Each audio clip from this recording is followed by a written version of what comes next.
এটা পত্রিকায় আজকে হেডলাইন দেখলাম, কোথাও বলছে বাংলাদেশ জামাত ইসলামী সরকার গঠন করবে, বিএনপি বিরোধী দলে যাবে। তো ভাই সব আপনারা কি নির্ধারণ করে দিয়েছেন বিএনপি বিরোধী দলে যাবে নাকি জনগণ করবে? কিন্তু আমার জবাবটা এখানে সেরকম না। আমার জবাব হলো, আপনারা যখন এত বেশি কনফিডেন্ট হলেন, আত্মবিশ্বাসী হলেন যে সরকারি দল হবেন, তাহলে নির্বাচনে আসেন না কেন?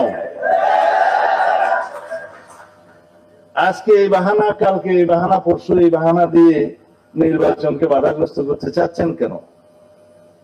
উদ্দেশ্য কি সেটা তো আমরা জানি, আরো একটু কিছুদিন পরে বলবো। কাদেরকে নিয়ে আপনারা আন্দোলন করছেন এখন যুগপথের সঙ্গে, সেটা জনগণ দেখছে। তাদের মধ্যে একটি দল আছে, আমি নাম নিলে তো আবার অসুবিধা, 2024 সালের 7 জানুয়ারি আমিটামি নির্বাচনে অংশগ্রহণ করেছিল। মার্কাটা বলতে পারি না? না, আচ্ছা আপাতত এটা থাকলো, কারণ 7টা দলের মধ্যে আপনারা নাম খুঁজে নেবেন।